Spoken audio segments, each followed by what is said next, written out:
जय हिंद विद्यार्थी, आप सब कैसे हैं। उम्मीद करते हैं आप स्वस्थ होंगे और एग्जाम का तैयारी भी अच्छे तरीके से कर रहे होंगे।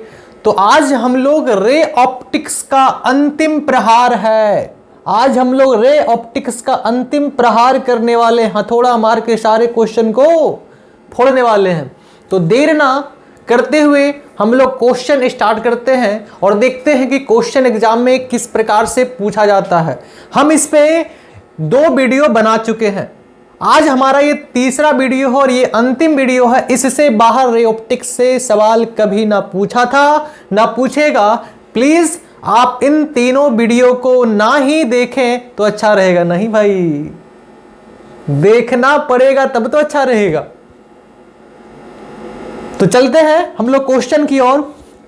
क्वेश्चन में क्या पूछा गया ये देखते हैं। ये मजाक था, सीरियस ना ले।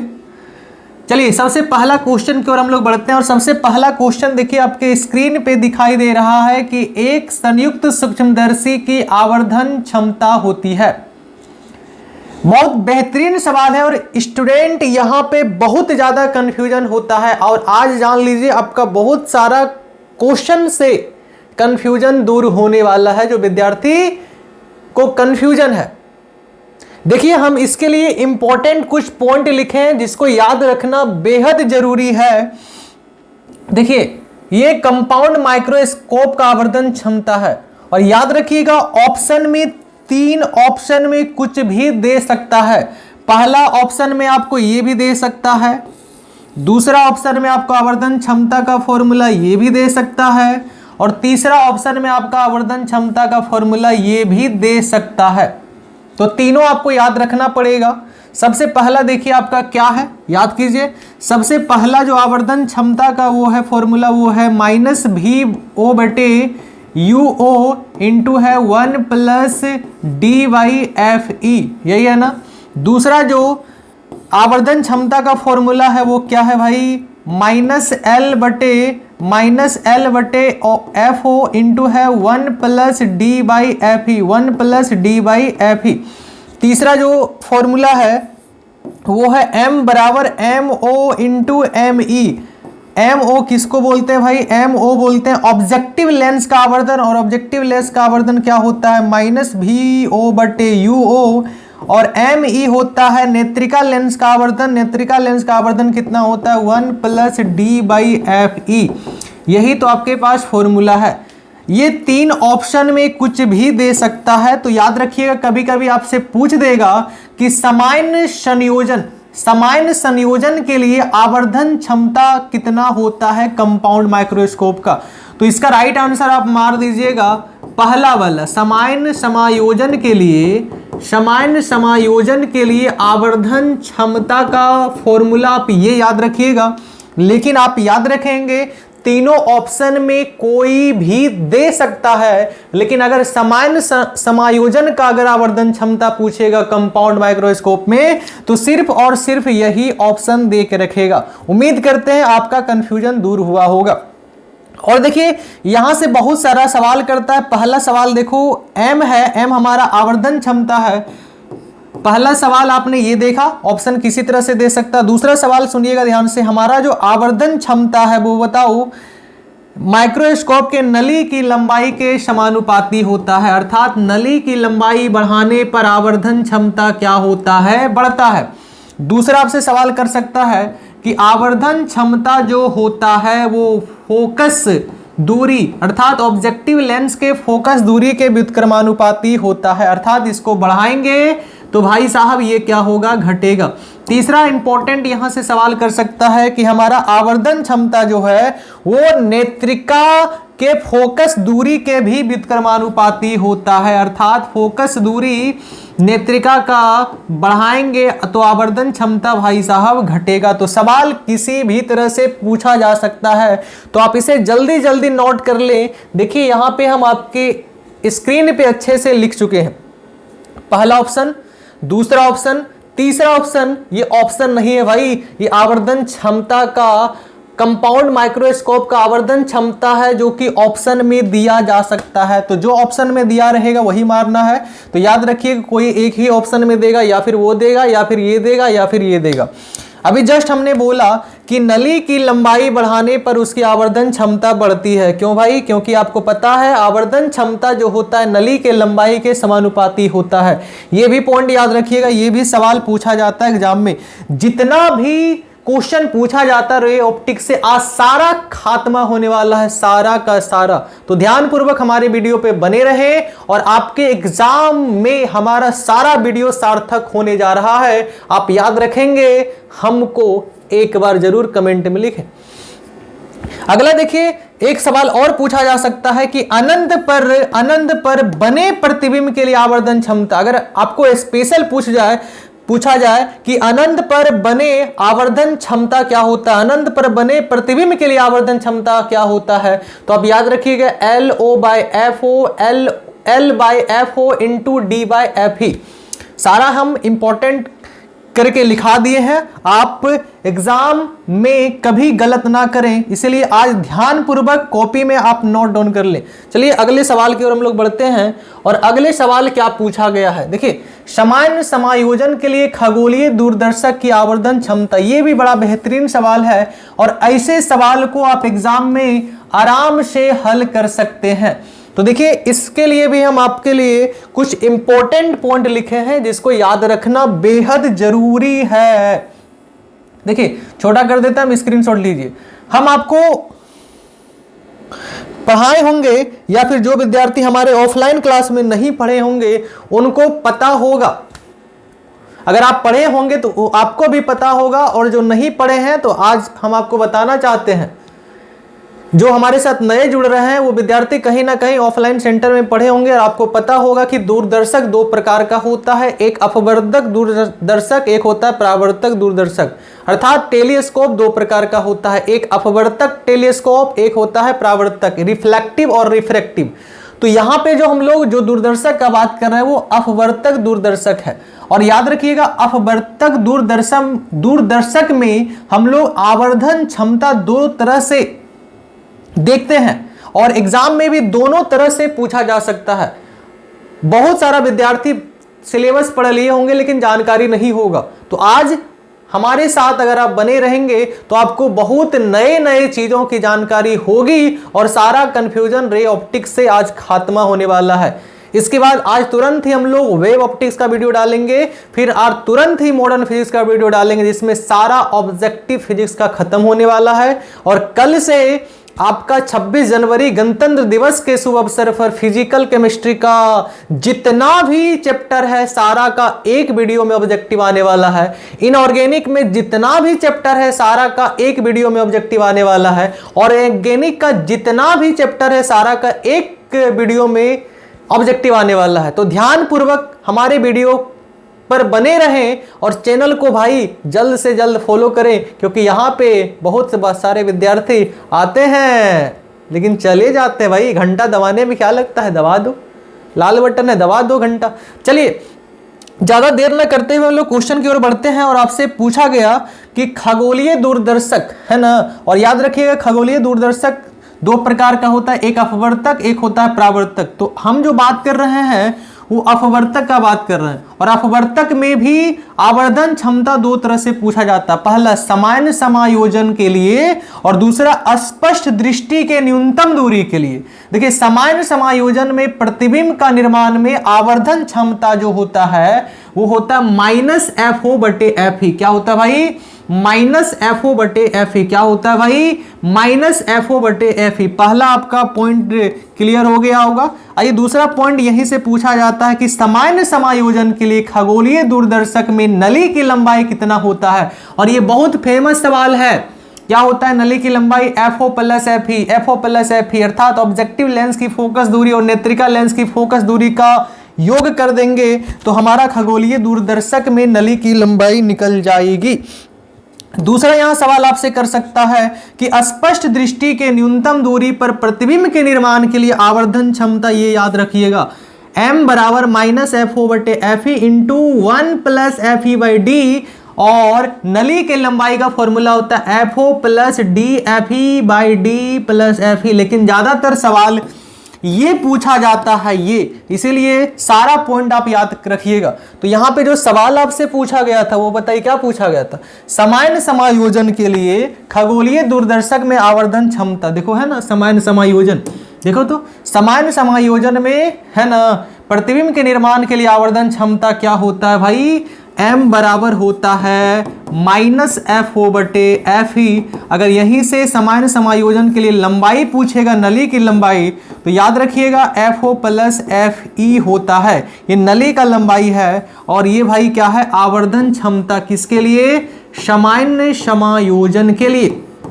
ये जो आवर्धन क्षमता है वो सामान्य समायोजन के लिए हमारा जो टेलीस्कोप में होता है, अर्थात है ना ये खगोलीय टेलीस्कोप में आवर्धन क्षमता ये होता है। और नली की लंबाई FO + FE होता है। ये किसका है भाई, नली की लंबाई किसके लिए भाई, खगोलीय दूरदर्शक के लिए। देखिए आपके स्क्रीन पे दिखाई दे रहा होगा, आप जल्दी से नोट डाउन कर लें।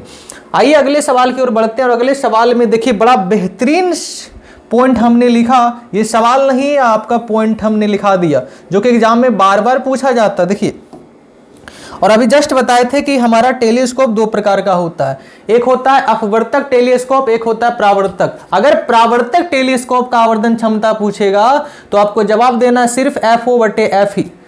अगला पॉइंट देखिए, अब यहां पे सिंपल माइक्रोस्कोप से सवाल आता है कि सरल सूक्ष्मदर्शी में आवर्धन क्षमता कितना होता है, 1 + d/f। और अनंत पर स्थित प्रतिबिंब के लिए आवर्धन क्षमता होता है सिंपल माइक्रोस्कोप में, अर्थात सरल सूक्ष्मदर्शी में d/f।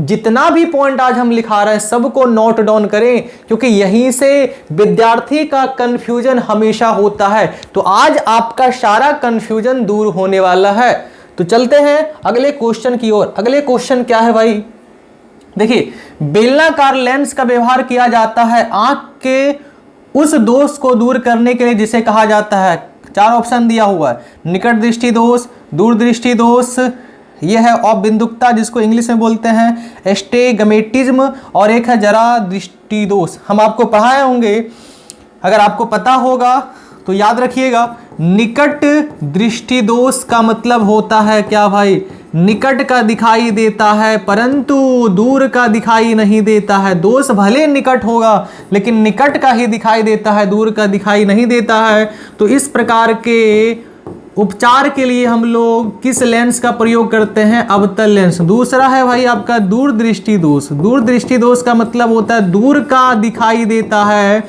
परंतु निकट का दिखाई नहीं देता है, तो इसके लिए हम लोग लगाते हैं उत्तल लेंस। कौन सा लेंस भाई, उत्तल लेंस। तीसरा है आपका भाई जरा दृष्टि दोष। कौन सा दोष, जरा दृष्टि दोष। जरा दृष्टि दोष का मतलब होता है ना ही निकट का दिखाई देता है ना ही दूर का दिखाई देता है। तो इसके उपचार के लिए हम लोग बाईफोकल लेंस का उपयोग करते हैं। किसका उपयोग करते हैं भाई, बाईफोकल लेंस। बाईफोकल लेंस का उपयोग करते हैं, या फिर इसे द्विफॉक्सी लेंस भी कहा जाता है। द्विफॉक्सी लेंस भी कहा जाता है, द्विफॉक्सी लेंस भी कहा जाता है। और एक पॉइंट हम आपको और बताए थे कि अबिंदुकता दोष में अगर खड़ा दिखाई पड़ेगा तो पड़ा दिखाई नहीं पड़ता है, अगर पड़ा दिखाई पड़ेगा तो खड़ा दिखाई नहीं पड़ेगा। तो बताइए बेलनाकार लेंस में हम लोग किस दोष के उपचार के लिए करते हैं, तो ये है एस्टिग्मेटिज्म, जिसको हिंदी में क्या बोलते हैं भाई, अबिंदुकता दोष। और अबिंदुकता का मतलब होता है अगर खड़ा दिखाई पड़ रहा है तो पड़ा दिखाई नहीं पड़ेगा, अगर पड़ा दिखाई पड़ रहा है तो खड़ा दिखाई नहीं पड़ रहा। जैसे तुम लोग पढ़ रहा होगा, अगर मान लेते किसी इंसान को अबिंदुकता दोष है तो हम खड़ा है, अगर खड़ा है दिखाई दे रहा है तो बोर्डवा दिखाई नहीं दे रहा होगा, अगर बोर्डवा दिखाई दे रहा होगा तो मास्टरवा दिखाई नहीं दे रहा होगा, क्योंकि हम खड़ा है और ये पड़ा है। तो याद रखिएगा अबिंदुकता दोष में खड़ा दिखाई देता है, खड़ा अगर दिखाई देगा तो पड़ा नहीं दिखाई देगा, पड़ा दिखाई देगा तो खड़ा दिखाई नहीं देगा। तो चलिए अगले सवाल की ओर हम लोग बढ़ते हैं। और अगले सवाल में क्या पूछा है, अगर आपको स्क्रीन पे दिखाई दे रहा है तो बढ़िया बात है, नहीं दिखाई दे रहा है देखो इसको हम छोटा कर देते हैं, लिख लीजिए। अगले सवाल की ओर बढ़ते हैं और अगले सवाल में क्या पूछा गया है ध्यान पूर्वक देखेंगे। अगले सवाल में पूछा गया है कि सरल सूक्ष्मदर्शी की आवर्धन क्षमता, जस्ट हम लोग पढ़े हैं, सरल सूक्ष्मदर्शी की आवर्धन क्षमता का फॉर्मूला होता है 1 + d/f। कितना महत्वपूर्ण सवाल है भाई। अगले क्वेश्चन की ओर बढ़िए। अगले क्वेश्चन की ओर बढ़ते हैं। देखिए समान समायोजन के लिए अभी जस्ट हम आपको बताए थे, समान समायोजन के लिए संयुक्त सूक्ष्मदर्शी की आवर्धन क्षमता याद कीजिए।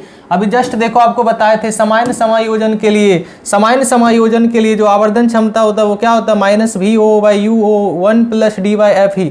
अभी हमने आपको जस्ट बताया था और यही सवाल अभी जस्ट आपको कर दिया। बताइए सवाल क्या है, पूछते रहता है बार बार, है ना।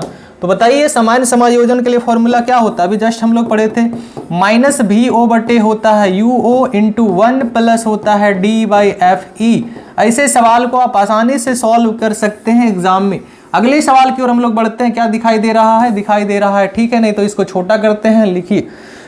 चलिए अगले क्वेश्चन की ओर हम लोग बढ़ते हैं। अगले क्वेश्चन क्या है भाई, अगले क्वेश्चन देखिए अभी जस्ट पढ़े थे, जब सूक्ष्मदर्शी की लंबाई बढ़ाई जाती है तो आवर्धन क्षमता भी क्या होता है, बढ़ता है। क्यों, क्योंकि फॉर्मूला होता है आवर्धन क्षमता नली के लंबाई का समानुपाती होता है। तो बताइए अगर लंबाई बढ़ाएंगे तो आवर्धन क्षमता भी क्या होगा, बढ़ेगा। तो यहाँ पे लिखेंगे आवर्धन क्षमता बढ़ती है, आवर्धन क्षमता बढ़ती है। देखो कितना महत्वपूर्ण सवाल है। अगले क्वेश्चन की ओर बढ़ते हैं और अगले क्वेश्चन देखिए हम आपके लिए एक जगह क्यों किए हैं, क्योंकि यहाँ पे विद्यार्थी बहुत ज़्यादा कंफ्यूजन में रहता है और इस पॉइंट को आप जरूर याद रखेंगे, ऐसे सवाल में विद्यार्थी बहुत कंफ्यूजन रहता है। और तीनों को देखो हम एक जगह लिखे हैं।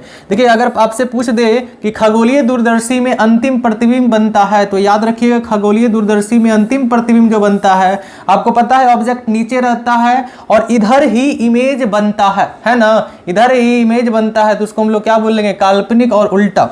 दूसरा सवाल पूछेगा सरल सूक्ष्मदर्शी में अंतिम प्रतिबिंब बनता है, बना प्रतिबिंब कैसा होता है, काल्पनिक और सीधा। तीसरा सवाल पूछेगा कि संयुक्त सूक्ष्मदर्शी में दो प्रकार का लेंस होता है, आपको पता है, एक ऑब्जेक्टिव लेंस होता है, एक आई लेंस है। ऑब्जेक्टिव लेंस से जब यहाँ पे ऑब्जेक्ट से किरण गुजरेगा तो यहाँ पे एक प्रतिबिंब बनता है, कैसा बनता है, वास्तविक बनता है और उल्टा बनता है, और वस्तु से क्या होता है भाई, बड़ा बनता है। तीनों आप इसे याद जरूर कर लें, सवाल यहाँ से पूछा जाता है और हमने तीनों को एक जगह इंक्लूड किया ताकि विद्यार्थी में किसी भी प्रकार से प्रॉब्लम ना करे क्वेश्चन में, है ना, और अच्छे से एग्जाम में बना के आए। चलिए अगले क्वेश्चन की ओर बढ़ते हैं। अगले क्वेश्चन में क्या पूछा गया है कि बताओ एक दीर्घ दृष्टि वाले व्यक्ति की आवश्यकता होता है। दीर्घ, जैसे आप लोग क्वेश्चन आंसर बनाते हैं ना, तो क्वेश्चन आंसर बनाते हैं तो बोलते हैं ना, ये है हमारा अति लघु, ये है लघु, ये है दीर्घ। दीर्घ का मतलब क्या होता है, बड़ा। तो यहाँ पे दीर्घ का मतलब आपको सोचना दूर, है ना, दूर दृष्टि दोष वाले व्यक्ति, है ना, दूर दृष्टि दोष वाले व्यक्ति किस लेंस का उपचार करता है भाई, बताइए। दूर दृष्टि दोष वाले व्यक्ति किस लेंस का उपचार करता है, उत्तल लेंस, और निकट वाले अवतल लेंस। तो याद रखेंगे, ऐसे सवाल आराम से आप सॉल्व कर सकते हैं। चलिए अगला प्रश्न की ओर बढ़ते हैं। अगला प्रश्न में देखो क्या पूछा गया, एक संयुक्त सूक्ष्मदर्शी के अभिदृश्यक लेंस से बना प्रतिबिंब। अभी जस्ट हमने आपको बताया था, देखिए अभी जस्ट हमने बताया था आपको, एक जगह लिख दिया था, एक संयुक्त सूक्ष्मदर्शी में केवल अभिदृश्यक द्वारा वस्तु से बना प्रतिबिंब कैसा होता है, वास्तविक उल्टा और बड़ा। क्या होता है भाई, वास्तविक उल्टा और बड़ा। तो इसका आंसर लिख दीजिए, क्या हो जाएगा, वास्तविक उल्टा और बड़ा। अगर आपको स्क्रीन पे दिखाई दे रहा है तो बताइए, दिखाई दे रहा है, चलिए नहीं दिखाई दे रहा, हम इसको छोटा करते हैं। आइए नेक्स्ट क्वेश्चन की ओर बढ़ते हैं। ज़्यादा टाइम नहीं लेंगे क्योंकि सवाल बहुत ही हल्का है। अगला सवाल में आपको समय देना पड़ेगा। देखिए क्या पूछा जा रहा है, इसको छोटा कर देते हैं अगर आपको दिखाई नहीं दे रहा है।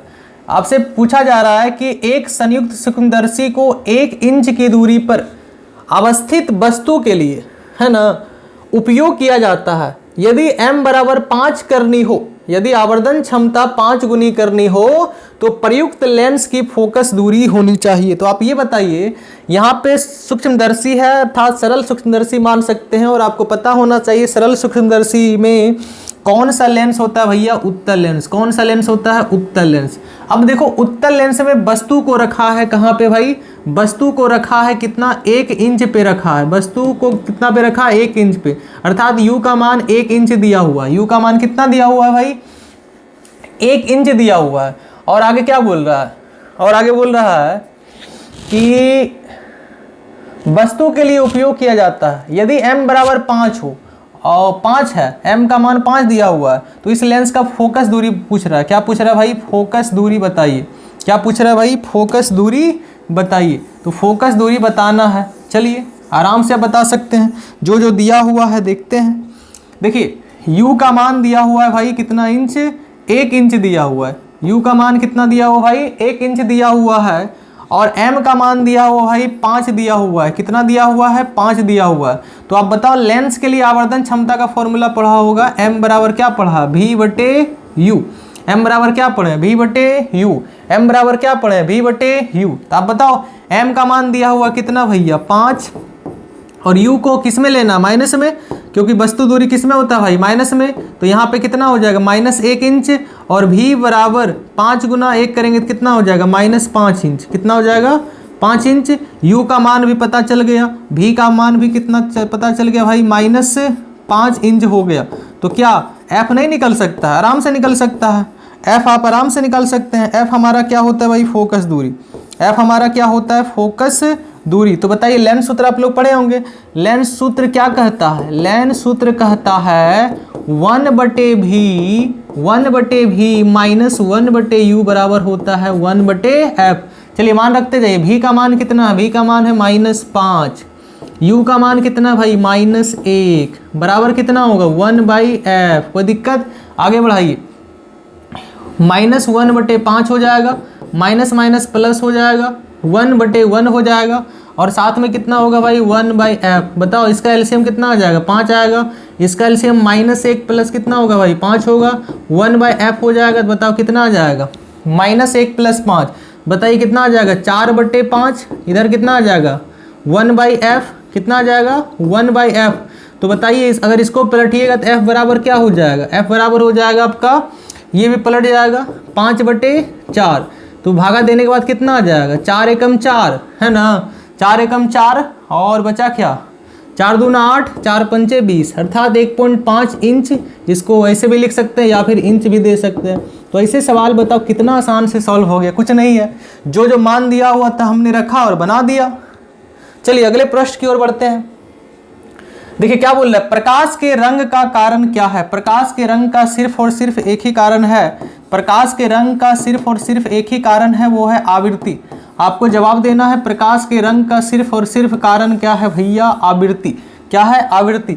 अगले सवाल की ओर हम लोग बढ़ते हैं। अगले सवाल में क्या पूछा गया है कि n अपवर्तनांक वाले, बड़ा महत्वपूर्ण सवाल है, n अपवर्तनांक वाले शीशे की पट्टी में पथ की लंबाई कितना दिया हुआ है? t। तो समतुल्यांक निर्वात में पथ की लंबाई है। चलिए एक देखो शीशे की पट्टी है। क्या है? शीशे की पट्टी। जैसे मान लेते हैं ये शीशे की पट्टी है और ये कहाँ पे रखा गया है भाई? निर्वात में। कहाँ पे रखा गया है? निर्वात में। जब निर्वात में रखिएगा तो निर्वात में लाइट गुजरेगा। चलिए लाइट गुजर रहा है। जब लाइट गुजर रहा है तो इस पट्टी का जो लंबाई दिया हुआ वो दिया हुआ t। कितना दिया हुआ t? और इसका जो अपवर्तनांक दिया हुआ इस शीशे का कितना दिया हुआ है? n दिया हुआ है। तो आपसे पूछ रहा है कि पथ की लंबाई क्या होगी? पथ की लंबाई क्या होगी? क्या पूछा जा रहा है? पथ की लंबाई। क्या पूछा जा रहा है भाई? पथ की लंबाई। तो आप लोग n अपवर्तनांक वाले शीशे की पट्टी में पथ की लंबाई, अर्थात यहाँ से यहाँ जो है वो कितना है? t है। तो आपसे पूछा जा रहा है का समतुल्यांक निर्वात में पथ की लंबाई का फॉर्मूला आप लोग क्या पढ़े हैं? आप लोग पढ़े हैं अपवर्तनांक। अपवर्तनांक इंटू होता है पथ लंबाई। अपवर्तनांक इंटू क्या होता है भाई? पथ लंबाई। पथ लंबाई अपवर्तनांक का मान कितना दिया हुआ? n दिया हुआ है, और पथ लंबाई का मान कितना दिया हुआ? t। तो बताओ इसका राइट आंसर हो जाएगा n इंटू टी। ऐसे सवाल को आप आसानी से हल कर सकते हैं। अगले प्रश्न की ओर बढ़िए। और अगले प्रश्न में क्या पूछा गया है कि जब प्रकाश की एक किरण स्लेब का मतलब होता है कांच की पट्टी, मान लीजिए कांच की पट्टी मान लीजिए, स्लेब का मतलब प्रवेश करती है तो इसका तरंग दैर्घ्य क्या होता है? सिंपल है भाई। ये मान लेते हैं हमारा कांच है। जब आप इसमें प्रकाश का किरण लेके जाइएगा तो आपको पता है अगर ये श्वेत प्रकाश है, अगर ये श्वेत प्रकाश है तो बताइए यहाँ अगर कांच के पट्टी लेके जाइएगा तो क्या क्या हो सकता है, आपको पता है n बराबर, पूछा इसका तरंगदैर्घ्य क्या होगा, तो n समानुपाती क्या होता है भाई, n जो होता है अर्थात अपवर्तनांक जो होता है वो तरंगदैर्घ्य का क्या होता है, व्युत्क्रमानुपाती। क्योंकि आपको पता है जैसे ही वायु से हम लोग कांच में लेके गए लाइट को तो अपवर्तनांक तो बदलेगा, क्या होगा भाई, अपवर्तनांक तो बदलेगा, अपवर्तनांक क्या होगा, बदलेगा। तो बताइए अगर अपवर्तनांक बदलेगा, सबसे पहले हमारा ये श्वेत प्रकाश कहाँ है, वायु में, तो इसका वर्तनांक कुछ और होगा। अब जैसे कांच में गया तो बताइए इसका वर्तनांक तो बढ़ जाएगा, क्योंकि इसका वर्तनांक समथिंग 1 के बराबर होता है और कांच का वर्तनांक 1.5 होता है। तो आप ये बताइए सिंपल, अब सोचिए अगर अपवर्तनांक बढ़ रहा है तो तरंगदैर्घ्य घट रहा है, तरंगदैर्घ्य घट रहा है, तो आप इसका राइट आंसर ऐसे दे सकते हैं, हमारा तरंगदैर्घ्य घटेगा, तरंगदैर्घ्य क्या होगा भाई, घटेगा, तरंगदैर्घ्य क्या होगा भाई, घटेगा। सिंपल सवाल है। अगले क्वेश्चन की ओर बढ़िए और अगले क्वेश्चन में देखो क्या पूछा गया है कि प्रकाश के अनुप्रस्थ तरंग की प्रकृति की पुष्टि करती है। सबसे पहले आप अगर आप लोग सिलेबस पढ़े होंगे तो आपको जानकारी होगा, अगर नहीं भी पढ़े होंगे तो देखो हम बताते हैं कि प्रकाश एक प्रकार का तरंग कब होता है ना, प्रकाश एक प्रकार का तरंग है।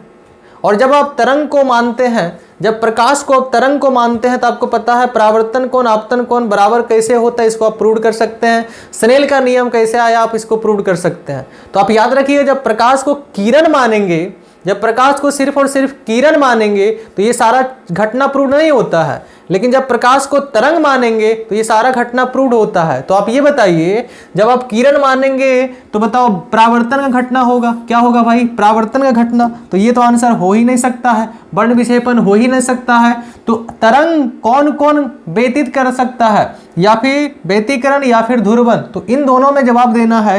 प्रकाश की अनुप्रस्थ तरंग की प्रकृति को पुष्टि कौन करता है, तो व्यतीकरण नहीं करता है, तो इसका राइट आंसर हो जाएगा ध्रुवन। याद रखिएगा प्रकाश अनुप्रस्थ तरंग है, ये कौन पुष्टि कर रहा है, प्रकाश का ध्रुवन।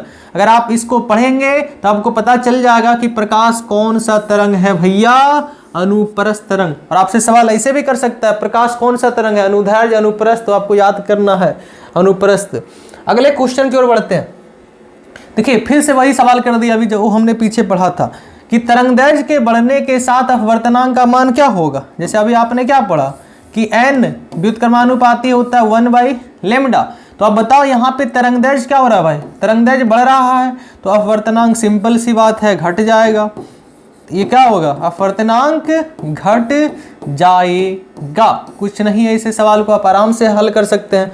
आइए अगला क्वेश्चन की ओर देखते हैं। अगले क्वेश्चन में क्या पूछा गया है, पूछा गया है कि कांच से हवा में जाते हुए प्रकाश की किरण का क्रांतिक कोण किस रंग के लिए न्यूनतम होता है, किस रंग के लिए न्यूनतम होता है। अच्छा ये सवाल बहुत झकास है भैया, सवाल बहुत ही झकास है। और झकास क्या है, न्यूनतम, न्यूनतम। कांच से हवा में जाती हुई प्रकाश की किरण का क्रांतिक कोण किस रंग के लिए न्यूनतम होगा, किस रंग के लिए न्यूनतम होगा। देखिए ऐसे सवाल को आप आराम से सोल्व कर सकते हैं। आप लोग पढ़े होंगे साइन सी जो होता है वो अपवर्तनांक का क्या होता है, व्युत्क्रमानुपाती। अपवर्तनांक का क्या होता है भाई, व्युत्क्रमानुपाती। अपवर्तनांक का क्या होता है, व्युत्क्रमानुपाती। तो यहाँ पे क्रांतिक कोण पूछा जा रहा है, क्रांतिक कोण पूछ रहा है किस तरंग के लिए न्यूनतम होता है, किस तरंग के लिए न्यूनतम होता है। तो अभी जस्ट आपको एक चीज और पढ़ाए थे, n व्युत्क्रमानुपाती होता है 1/λ। तो अगर यहाँ पे साइन सी के जगह पे अगर आप साइन सी व्युत्क्रमानुपाती 1/n होता है, और n के जगह पे अगर आप 1/λ रखेंगे तो 1/λ रखने के बाद बताओ लेमडा का ये क्या हो गया, लेमडा का ये हो गया हमारा समानुपाती। क्या हो गया भाई, समानुपाती। क्या हो गया भाई, समानुपाती। याद रखिए क्रांतिक कोण जो होता है तरंगदैर्घ्य का समानुपाती होता है, क्रांतिक कोण जो होता है वो तरंगदैर्घ्य का क्या होता है, समानुपाती। और आपको पता है सबसे अधिक तरंगदैर्घ्य किसका होता है। जैसे आप लोग ट्रिक पढ़ेंगे, भी की ओर पढ़े होंगे ना कि सबसे अधिक तरंग दैर्ध्य लाल का होता है और सबसे कम तरंग दैर्ध्य किसका होता है भाई, बैंगनी का। तो आप ये बताइए हमारा जो है क्रांतिक कोण, हमारा जो है क्रांतिक कोण, इसको छोटा कर दे, हमारा जो है क्रांतिक कोण वो बताइए तरंग दैर्ध्य का क्या हुआ भैया, तरंग दैर्ध्य का क्या हुआ भैया, तरंग दैर्ध्य का क्या हुआ भैया, समानुपाती। अर्थात अगर लेमडा बढ़ेगा तो क्रांतिक कोण भी बढ़ेगा और लेमडा घटेगा तो क्रांतिक कोण भी घटेगा। तो बताओ न्यूनतम का मतलब सबसे कम, तो सबसे कम तरंग दैर्ध्य किसका होगा, सबसे कम तरंग दैर्ध्य बैंगनी का होगा, तो क्रांतिक कोण भी सबसे कम होगा ना। आपसे यही पूछा जा रहा है क्रांतिक कोण किस रंग के लिए न्यूनतम होता है, तो आप याद रखिएगा सबसे कम जो हो जाएगा वो किसके लिए होगा भाई, बैंगनी के लिए। किसके लिए होगा भाई, बैंगनी के लिए, क्योंकि इसका तरंग दैर्ध्य, बैंगनी रंग का तरंग दैर्ध्य क्या होता है, बैंगनी रंग का तरंग दैर्ध्य क्या होता है, सबसे कम होता है। इसलिए इसका राइट आंसर क्या हो जाएगा, बैंगनी रंग। क्या हो जाएगा, बैंगनी रंग। पूछ रहा है ना किस रंग के लिए न्यूनतम होता है। तो क्या आपको समझ में आया, समझ में आ गया तो आप छाप ले से कितना आराम से बताइए जवाब दे सकते हैं। अगले क्वेश्चन की ओर हम लोग बढ़ते हैं और अगले क्वेश्चन में देखिए पूछा गया है कि कांच से हवा में जाते हुए प्रकाश का क्रांतिक कोण महत्तम है। अरे बाप रे बाप, यहाँ रंग ही पूछा गया। तो अभी जस्ट हम लोग पढ़े थे साइन सी समानुपाती होता है किसका भैया, लेमडा का। अगर ये बढ़ेगा तो ये भी क्या होगा भाई, बढ़ेगा। तो बताइए किस रंग का तरंग दैर्ध्य अधिक होता है, तो लाल का। अगर लाल का रंग का तरंग दैर्ध्य अधिक होगा तो क्रांतिक कोण भी अधिक होगा, सबसे महत्तम होगा। तो इसका राइट आंसर क्या हो जाएगा भैया, लाल रंग। तो ऐसे क्वेश्चन को देखो कितना आराम से हम लोग सॉल्व कर सकते हैं। लगता है कि अरे यार क्या पूछ दिया, नहीं, एकदम आसान है, कॉन्सेप्चुअल क्वेश्चन है। अगला क्वेश्चन देखिए क्या बोल रहा है, किसी प्रिज्म पर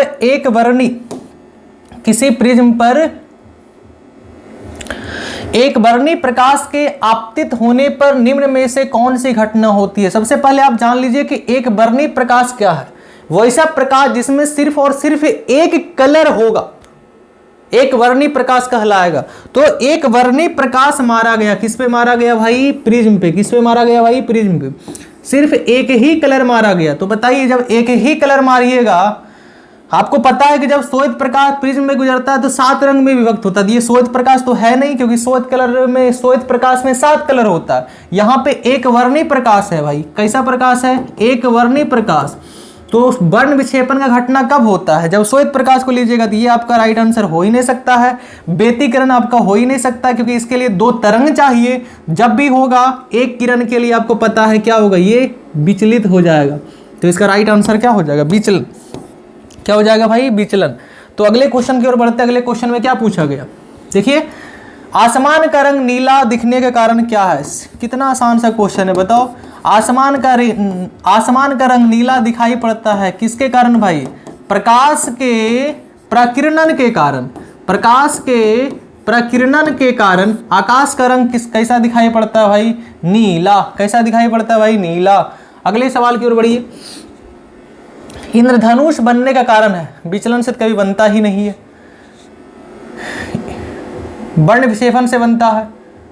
तो दोनों तो हो ही नहीं सकता। इसका राइट आंसर क्या होगा, सिर्फ और सिर्फ वर्ण विक्षेपण।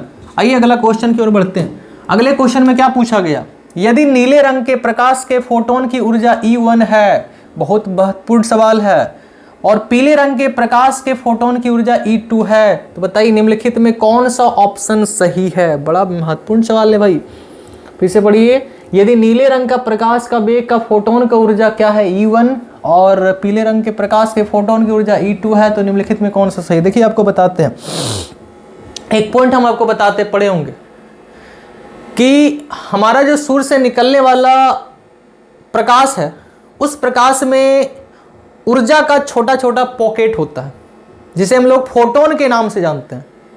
और आपको याद होना चाहिए कि उस फोटोन में जो ऊर्जा होता है, उस फोटोन में जो ऊर्जा होता है वो समानुपाती होता है किसका भैया, आवृत्ति का। और जैसे समानुपाती हटेगा तो बताओ क्या आ जाएगा, h म्यू आ जाएगा। क्या आ जाएगा भाई, h म्यू। तो यहाँ पे देखो क्या क्या दिया हुआ है, यहाँ पे दिया हुआ है कि यदि नीले रंग के प्रकाश के फोटोन की ऊर्जा E1 है, नीला रंग के प्रकाश का ऊर्जा कितना दिया हुआ E1, कितना दिया हुआ है E1, और पीला रंग के प्रकाश के लिए ऊर्जा कितना दिया हुआ भाई कितना दिया हुआ है, कितना दिया हुआ है E2 है ना। तो निम्नलिखित में कौन सा सही होगा? हम देखो इसके लिए एक चीज बताते हैं आपको एक फॉर्मूला बताते हैं कि भी जो होता है, ये जो आवृत्ति होता है, हमारा जो आवृत्ति होता है, इसका फॉर्मूला आप लोग पढ़े होंगे। इसका फॉर्मूला होता है c/λ। क्या होता है भैया? c/λ। क्या होता है? c/λ। तो यहाँ पे देखो हम लोग लिख रहे हैं E बराबर H, और जहाँ पे म्यू है, म्यू का मतलब होता है आवृत्ति। आवृत्ति का फॉर्मूला होता है बेग बट्टे तरंग दैर्ध्य। तो यहाँ पे c बटे क्या हुआ? लैम्डा। c बटे क्या हुआ भैया? लैम्डा। देखो यहाँ से आपको पता चल गया है कि ऊर्जा और तरंग दैर्ध्य में क्या चीज का संबंध है भैया? व्युत्क्रमानुपाती का संबंध है। क्या चीज का संबंध है भाई? व्युत्क्रमानुपाती का संबंध। अब देखो ऐसे सवाल को आप कितना आराम से सॉल्व कर सकते हैं। देखिए आप लोग पढ़े होंगे विबग्योर बेजानी फिनाला, विबग्योर। तो बताइए कौन सा कलर के बारे में बात किया गया है? एक बात किया गया है आपका, कौन सा कलर है? नीला बोले तो ब्लू बोले तो नीला, और एक कलर है आपका पीला बोले तो येलो। तो आप ये बताइए, जब आप इधर से इधर जाइएगा तो तरंग दैर्ध्य क्या होगा? बढ़ेगा। जब आप भी से आर के तरफ जाइएगा, तरंग दैर्ध्य क्या होगा? बढ़ेगा। इससे हमको क्या पता चला कि एक कलर है बी और एक कलर है आपका वाई, अर्थात एक कलर है आपका नीला और एक कलर है पीला। इन दोनों में तरंग दैर्ध्य किसका अधिक होता है भाई? इन दोनों में तरंग दैर्ध्य किसका अधिक होता है? इन दोनों में तरंग